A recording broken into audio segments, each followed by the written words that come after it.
Welcome to EnviroCast Podcast, a Young Environmental Voices podcast, meaningful engagements for young people.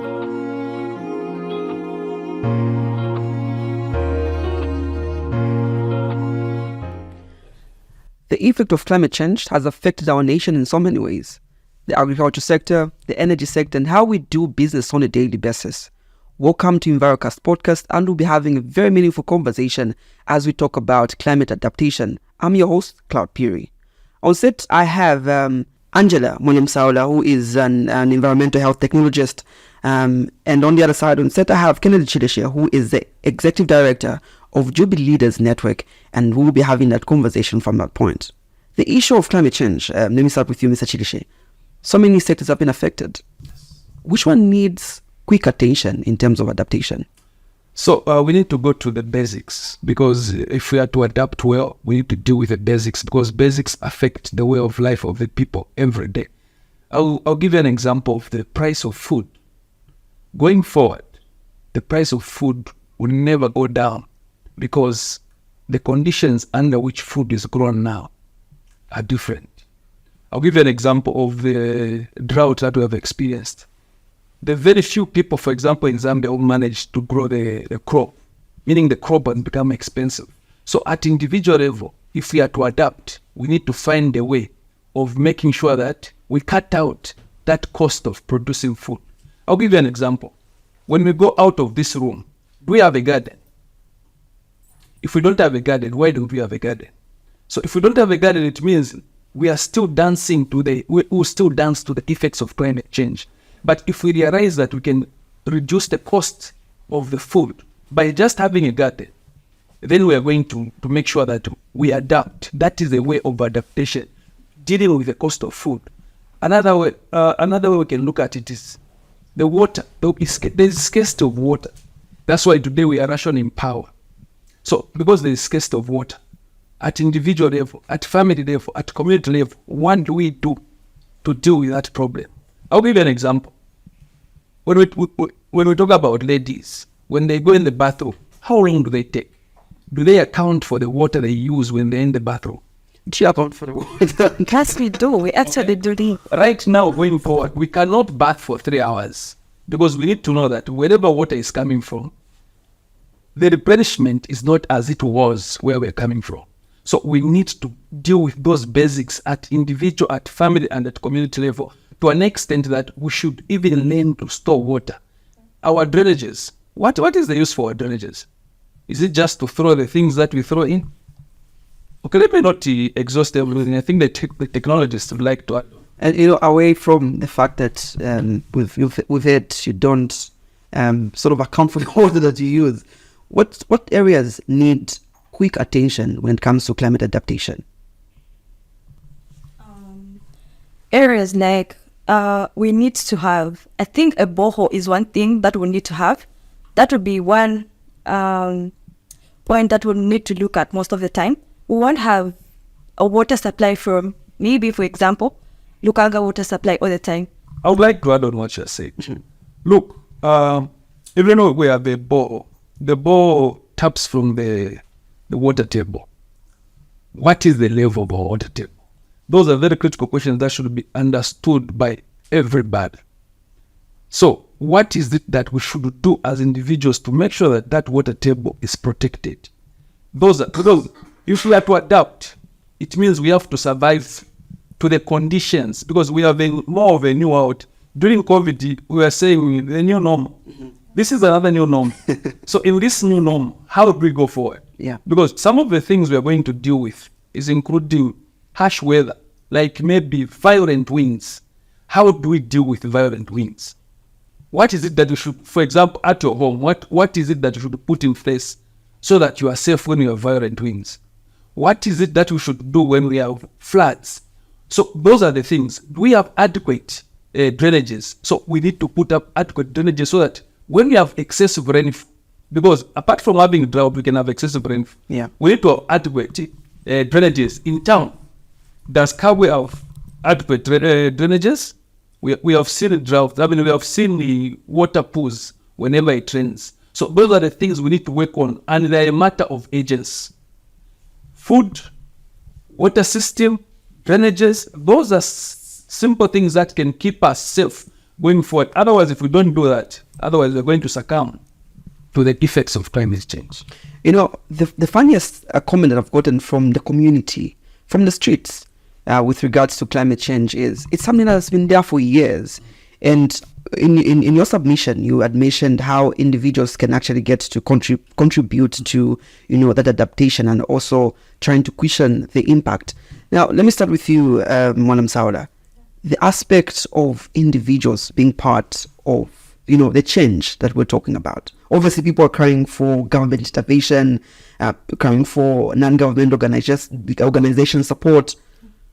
At an individual level, what sort of contributions can we make and how can we be part of the journey altogether? Okay, from there at individual level, I think we need to bring up afforestation. Like he said, we need gardens in our homes. Even for a tree, like the same climate change. If we plant trees per day and if we grow a garden in our homes, it will be easier for us to adapt to the climate change that is currently running at this pace. Yeah. If you allow me to add on, Yeah. You see, there's a post I made about 5 years ago. I wrote on Facebook that we are the first generation to feel the actual impact of climate change, and we are the last generation to do something.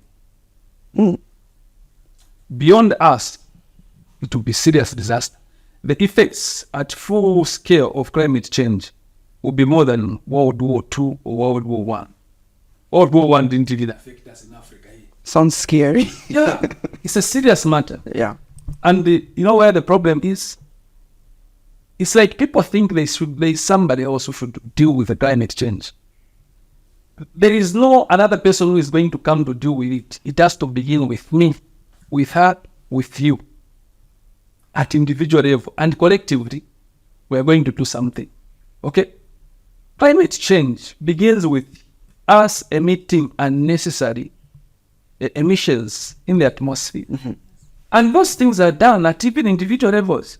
So there is a lot that we do as individuals to damage the environment, and there is a lot we can do as individuals to correct it. As she is saying, when did you last plant a tree? Mm-hmm. Yeah, so implement. Yeah, it's been a long time. Next week, Have you done that? Yeah, maybe I have. How we give you some trees, Mm-hmm. you plant where you stay. I was telling Karib the other day that we have trees in nursery. We give trees for free. Let people plant. That's what you can do at individual level. Just planting one tree. Imagine 10 people plant. Imagine 1,000 people plant. And the effect it will have to correcting the amount of unwanted gases in the atmosphere. Exactly. Let's let me bring you in from that environmental health aspect. Yeah. Daily practices, people mismanaging wastes, people not being able to have those daily practices that can be able to, you know, support, efforts to try and reduce the impact of climate change. The efforts that people can put in? We have different practices. There are communities where we've seen individuals dump waste anyhow. We've had communities where we've seen people mismanage the water bodies that they have within their location. I want you to bring in that aspect and how that daily activity is sort of impacting to what we have today. Okay. So for the waste that we actually dump anyhow, as an individual, as a family, we can get waste that can be dug and buried. We can use that. That can be used to make the soil fertile. For plastics, they can be used and recycled. For our daily use of combustion of fuels, I think it's actually better to use public cars, because if we use public vehicles, it actually reduces the combustion of fuels. If each individual moves with their own vehicle, there'll actually be enough and excessive combustion of fuels. But if you use public transport as a whole, that will actually reduce on the combustion of fuels. It will actually reduce on the pollution, and it also save our ozone layer. I think by that we can control climate change. I think he can support me in that. You see, she has brought out a very important point. She's trying to say climate change is the way we live. We can correct it by the way we live. I'll give you an example. You have seen, I think, when you're moving in a car, somebody just threw the window. The other time I was coming from Francistown, we just crossed the border.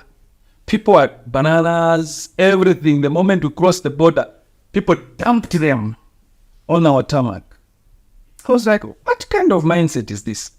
When they are in a country where laws are strong, they'll keep them on their laps the moment they cross into Zambia.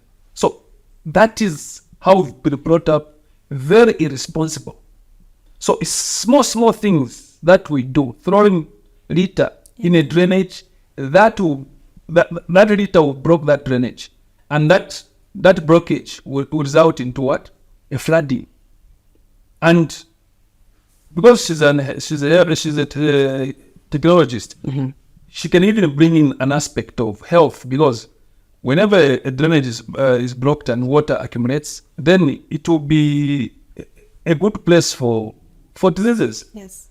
So that's how much climate change not controlled goes to disrupt our lives. It even comes to affect imagine people with the asthma. Asthma, many of these diseases that have to do with the breathing, and are in a place where actually oxygen is not enough. Because we have places where the level of oxygen actually is very critical, because oxygen is replenished by trees absorbing carbon dioxide. And if you cut a lot of trees, and you need to know that there will be no trees to get the carbon dioxide, meaning those people with such conditions will be affected more, and the rate at which they die will be high. Exactly. And not that the government has to come in for us, it's us to be there for ourselves. If we pick that litter, throw it, or actually recycle it, it would be for our own good. They can't move from their homes, from their offices to come and save us, no. But we have to do it for ourselves. It's sort of leading the direction to what I want us to talk about, the issue of policy formulation, legislation and frameworks. You mentioned places or cities that have laws that will prohibit one to have those practices. Now let's look at Zambia generally, and let's look at policy implementation and policy creation with regards to climate change adaptation. What's the situation like? So to weigh in there, one of the greatest challenges that we have in Zambia is failing to understand how God works. Let me bring in an aspect of religion, because it's one of the things that is killing us when it comes to policy also. I'll give an example. There are a lot of laws in Zambia. We even have laws against littering, public urinating, smoking, a lot of laws, but there is no one to implement them. The reason is simple. When you tell somebody not to cut a tree because it will affect the rain cycle, do you know what they'll tell you, Christians? The Christian will tell you that it's God who brings the rainfall. Yes. Me, as an environment advocate, I'll say, no, that is not the way things work. But somebody will think I'm doing is what we call, is it blasphemy? Yes, blasphemy. So the laws are there, but there is no one to implement them, because they expect God to take care of the environment for us. Unfortunately, that is what is of majority. Until this year, many Christians couldn't even mention climate change in their churches. Now, we have laws. Who is responsible for implementing those laws? For example, in a municipality like of Kabwe, it's the council. Do they do that? The answer is no, they don't. That's why we have all those problems we have even of drainages in Kabwe, because they don't implement. There is a serious laissez-faire attitude that is killing us slowly. We may want to bring more laws looking at the new phenomena that have developed or come on board. But can we first go to the statutes? What laws do we have that are not being implemented? And who should request for that? At the end of the day, it's us who are being affected by whatever climate throws at us. So, first of all, if we don't throw those, if we don't litter or do all those wrong things, there will be no need of those implementing the laws. And if there are people who are still doing that, can we demand that somebody does their job? I'm for the technologists. Yeah, I wanted to weigh in on the same issue, the issue of laws and legislation. Yeah, we actually have laws, states for the things that are actually not done. But if laws are set and put in, implemented, but I as an individual does not want to follow the laws, a person will not follow me, or the government will not follow me to tell me you have to do this, you have to do that. I have to do it on my own. Like he said. If you're saying we have the laws in place, Yes. and I still want to get back to you, Madam Sala, is it the issue of having weak punishments? Is it something that doesn't have political will with regards to implementation, or it's just something that's also documented and not existing in real life? It's documented, but it's not put into practice. It may have been put into practice, but I think people do not want to go with it. Like he said, people will say it's God that bring in the rains, which is actually not the sense. If we cut down the trees, there will be no rainfall for us. It has to start from us, even before the laws are put into place. Allow me to add on what you say. Yeah, even before we add on, like, are the punishments weak? Too weak, too weak. Because trust me, if the punishments were adequate, people would have been deterred from committing all these atrocities against the environment. Exactly. And I want to make this very clear on this conversation. For me, the greatest way in which you can worship God is by taking care of his environment. Because if you don't take care of the environment, trust me, there will be no home for us as humans. For me, this is our home, which is a gift from God. Now, allow me also to build on what she said when it comes to laws. We have all those laws which are not implemented. However, we have a lot of phenomena that has come because climate change is continuously being understood. I'll give you an example. We were caught off guard when it comes to this. This year's drought. rain season. So, do we have adequate organizations or government institutions that are doing surveillance a year ahead to see what will come? Those are some of the things that we need to work on. 2, do we have laws that controls which vehicles can be on the road? Because part of the pollution comes from the vehicles on the road. You will see a vehicle as if it's a fire, but it is on the road. Yeah. It even has a certificate of fitness. So somebody has not done their job. You should look, this is nothing personal, but this is something that we have to deal with. We have no option.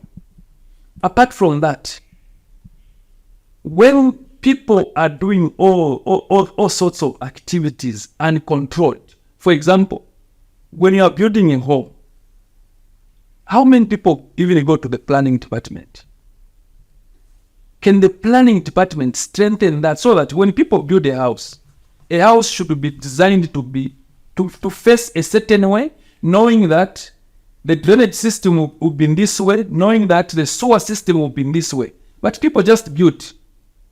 Of course, we have those who may be getting all those planning permission, but it's not everybody. But if we strengthen the law, as we have said, that the law is weak, if we strengthen such a law, meaning for whatever development that takes place in a town like Kabwe, the planning department has 100 years from now, here 100 years from now, we should have this, we should have this. Such kind of thinking, such kind of laws will help us adapt to the new normal. Otherwise, we are going to sink with climate change. The closest we've been to the impact of climate change is this year's national disaster. And with the mindset that climate change has been there for years, climate change is something that is, something that's talked about on a daily basis. How urgent is the need to share the message on climate change adaptation? And how quickly do we have to work on the fact that we need to quickly adapt and also try and reduce the impact of the damage at the end of the day? Technologists maybe want to weigh in. This is actually a quick response. It needs our quick response because this year we actually went through this national disaster, not as a town, but as a country. So the need for afforestation is needed urgently. Not that government has to plant trees, we actually have to do it for ourselves. We actually have to know that we have to plant a garden to get our own crops, to avoid depending on the government. We actually just have to start up something small for ourselves, because this is actually an urgent call for climate change. I want you to weigh in, but then with an addition of this, we've seen government's response to the national disaster with relief food. We've seen the issue of education and also bring on board young people to ensure that there is that advocacy on the environment and the impact of climate change. Now, do you think government and different institutions that are key players are giving it the necessary agency to share the message around climate adaptation? Yeah, I'll say yes to that, because you see, by the fact that the president declared it a national disaster, by the level of the president declaring a national disaster at that level, you need to know that it means it is being given the priority it needs. Yes. As we speak, the national budget is being realigned so that it only deals with issues that have to do with us adapting and creating resilience. Because if we don't create resilience, we are going to have the over 6.3 million that have been affected. They are going to die. So if we don't create, so by the president declaring a national disaster and by the budget being realigned, for me that is enough political will. But when the president pronounces and the minister pronounces, it comes down to the government, the various government departments, and us as citizens. The challenge that we have in Zambia, that I've seen at personally, is that we feel there are people charged to do all these duties, and we are just passive participants. We just have to sit, and people have to do something for us. In the afternoon, I was speaking to one of our big artists in Kabwe. I was telling him that, look, can we have a charity concert so that we create resources so that we donate such resources to the most affected by this climate? So it has been given the attention, but citizens should participate, because it cannot work in a vacuum. It cannot work just actually, the people who have declared it are not even affected. So us who are the most affected at this level, we need to find a way of tapping into it. The other day I found people working and they'll be given that. And that is also to signal that when climate change hits so much, one of the things that gets affected so much is the food. And trust me, food is a big issue and it can cause confusion. That's why the budget is even being realigned. FRA, and GMMU getting maize from FRA, giving to the most vulnerable, because that's how much it is as an emergency. So I feel it has been given the attention it needs. It's up to us to participate as citizens.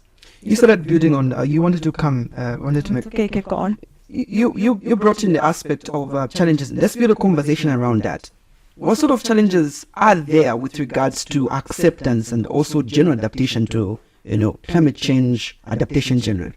So I'll talk about our way of life as Zambians. We've gone around Shima. Okay, we've gone around Shima. Shima is our source of is our main or staple food, right? If today I tell you that you can actually have sweet potatoes as the main meal, most people are going to disagree with me. Yes. If I tell you that you can actually have rice as a main meal, or if you want shima, you can get shima from sorghum, from millet, from cassava. People want us to stick to maize. So that is a serious issue. That is a problem. Because going forward, as long as we are facing the effects of climate change, growing maize will not be very feasible. Will not be easy. It will be grown, but it will not be easy. But how do we adapt? How do we survive the fact that maize is not available? what else can we eat? So when we change that mindset that the main meal is not only Shima. You know, I've heard people who say, if I come to your home, you serve rice, I'll tell you that, no, narade tu rice, parandero de irogwadi. That is a very bad mentality, because Shima and rice, they contain the same nutritional value.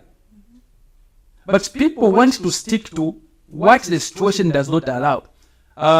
We are not, I was briefed that we don't talk about politics, but politics affect a lot of things. Just allow me to say that one of the things that disturb us very much are politics.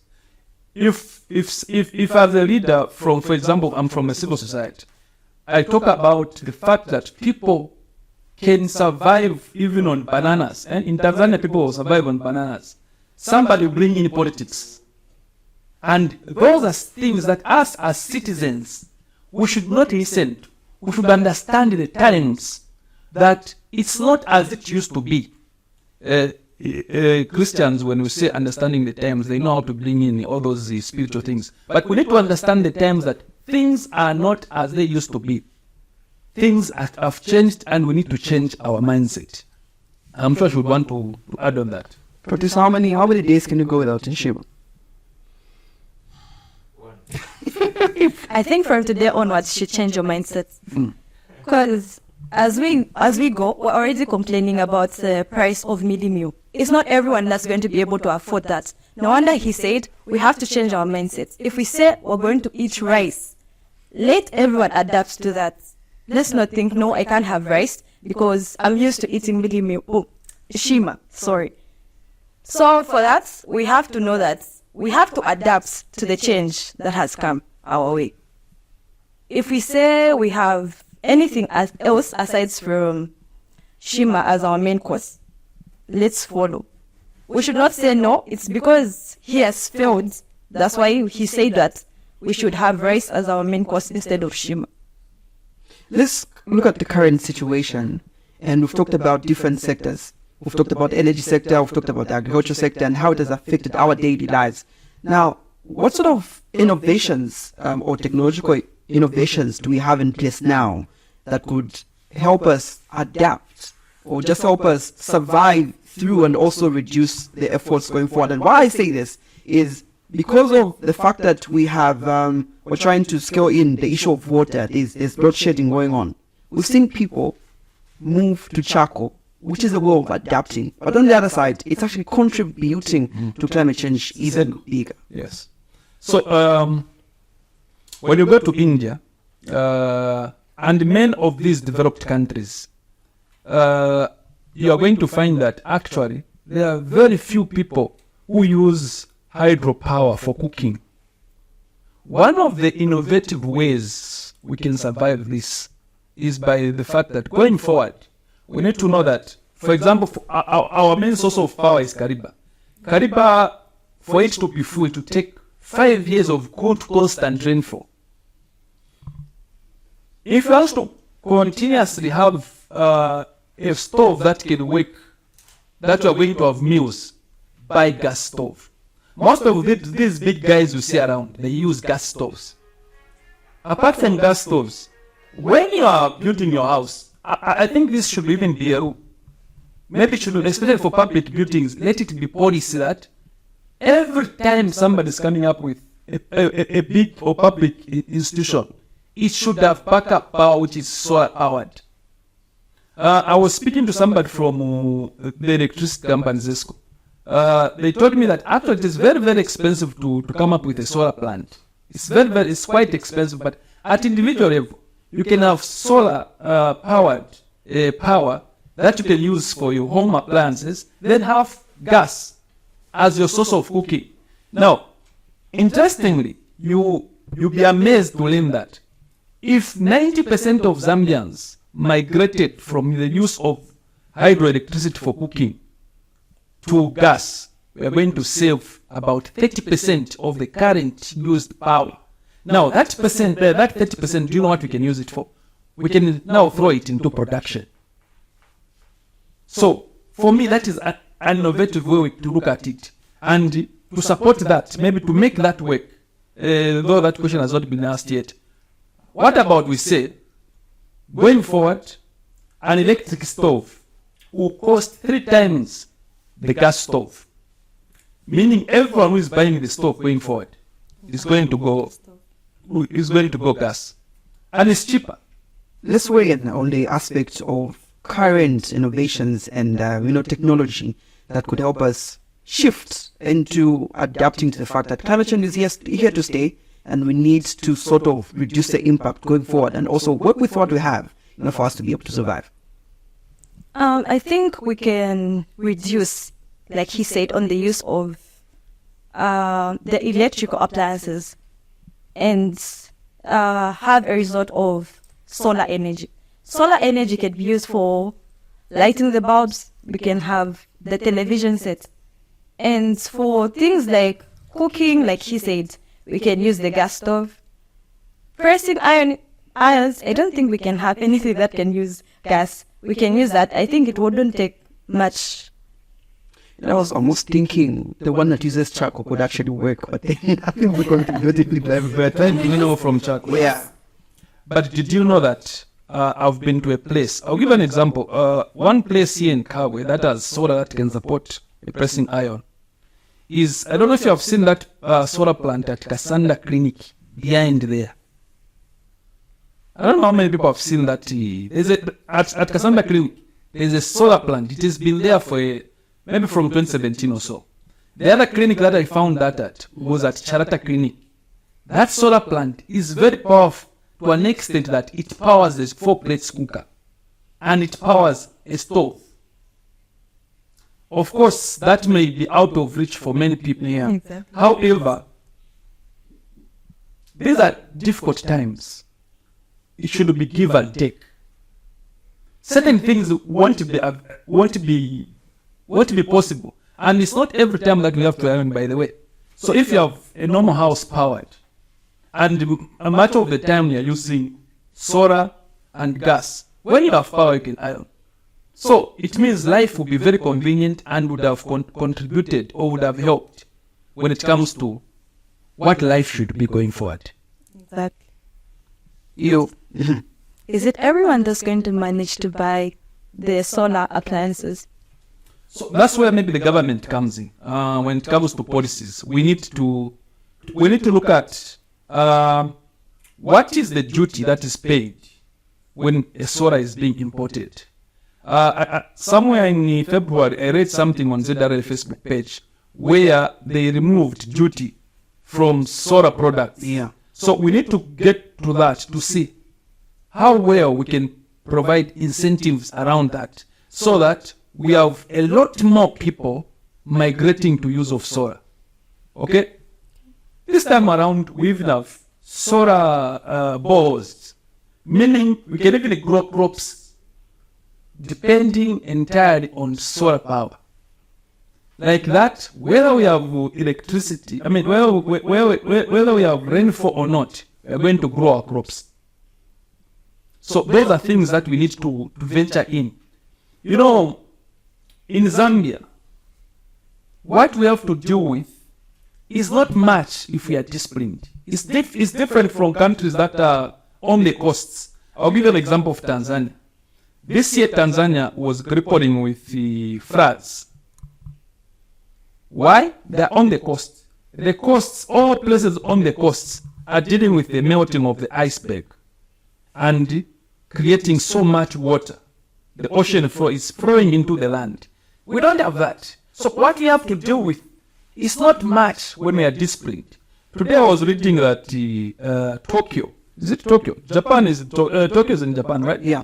Today they had the temperature of 52 degrees. How many people can survive in 52 degrees? Meaning that kind of radiation can only survive it when you're in what? In an airport. Imagine the last few months we are dealing with about 35 degrees. You saw how hot it was. Now imagine 52. And that can come if we don't hold hands. We need to hold hands. It's not time even to make what and what. We need to hold hands and do the correct things.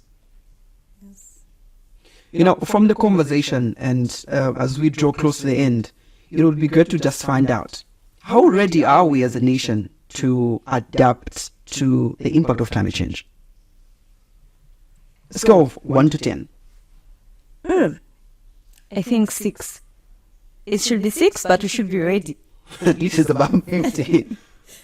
Allow me not to answer that question, but to put it in this way, we have no option.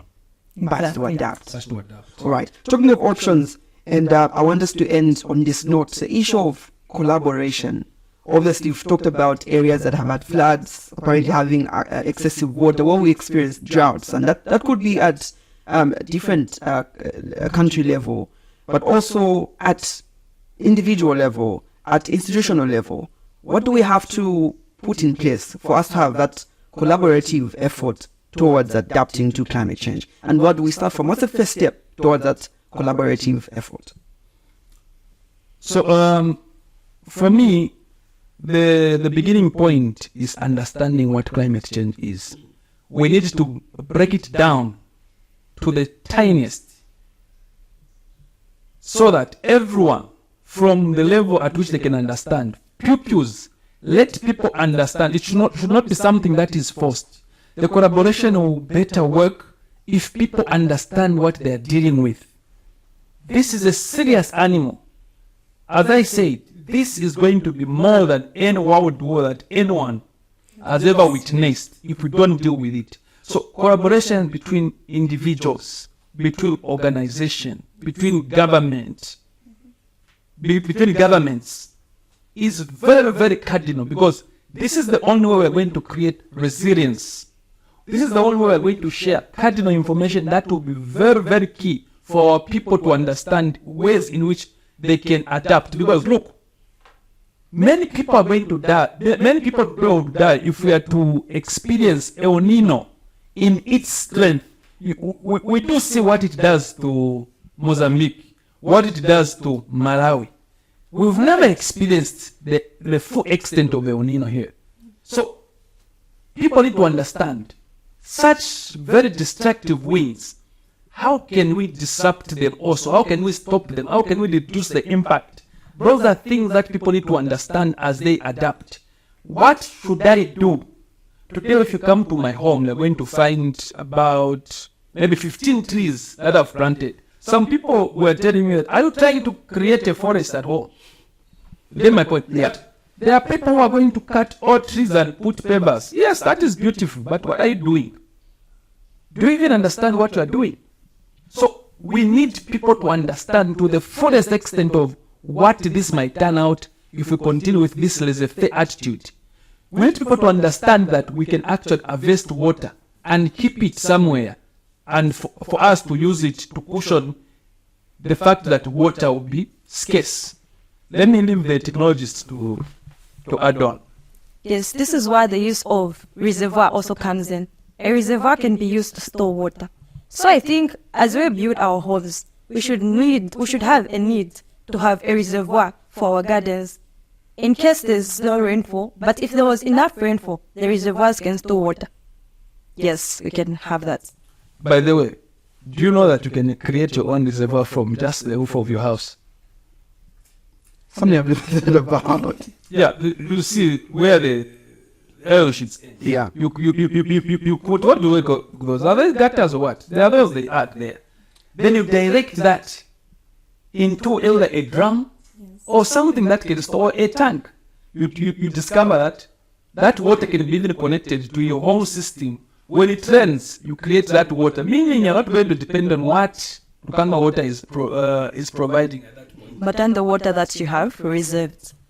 If every home does that, do you know how much water we can store? Because actually rainfall provides a lot of water for us. If we can even just put basins around our homes. We have homes that have roofing sheets that drop at the edges of our homes. We put those, we store water, we can use that water for washing our plates, dishes, or even our clothes, even bathing. You know, this conversation is one that would drag the longest, but I want to appreciate you, Mr. Chileshi, for being part of our podcast today. I really appreciate for inviting me. I really don't take this lightly. Thank you so much. Thank you. And also on the other side, I want to appreciate you, Angela, for being part of the podcast. Thank you as well. I appreciate it. You can catch this podcast and more of our episodes on Envirocast. That's on YouTube, Facebook, X, and TikTok for you to be able to get to that meaningful conversation that we get to have. I've been your host, Cloud Puri.